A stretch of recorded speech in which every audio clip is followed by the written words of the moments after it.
This is ABC 15 Arizona at 10. Not taking any chances. The U.S. declaring a public health emergency over the coronavirus. And tonight, Delta, American, United, all saying they will suspend flights between the U.S. and mainland China. This comes as the death toll there rises from the outbreak. ABC 15's Cameron Polam live at Sky Harbor Airport for us tonight. And Cameron, the TSA now also taking precautions?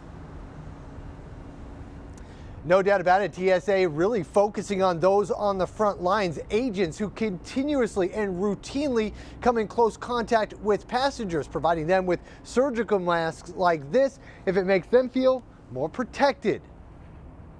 As airlines in the U.S. suspend flights to China, folks like acupuncturist Sammy Rank are already feeling the impacts. I've been practicing about 16 years. Rank also teaches at the Phoenix Institute of Herbal Medicine and Acupuncture, opening students' minds to this ancient art of healing. A couple years ago, I got inspired to start taking students to China because that's the root of our medicine. For the last few years, the trip took them to Chengdu University for an immersive learning experience offering clinical and cultural tours. To study in the hospital and just kind of see it in action. But plans for this year's trip are now in question. Those planning to take the late May visit must have their deposit in next week. And with current travel restrictions, it's unknown if they'll even be able to fly to China by then. This virus, is now this big thing in the news and everyone's freaking out about it, and the airlines are stopping flying to China from all over the world.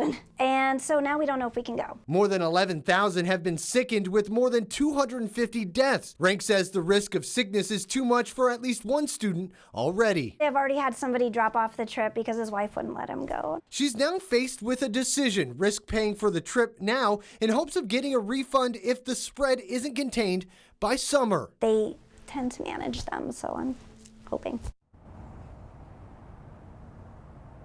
Health officials reiterate to us that the risk here is not high for getting in contracting the coronavirus. Now, just for perspective, last year's flu outbreak that sickened 15 million people across the United States.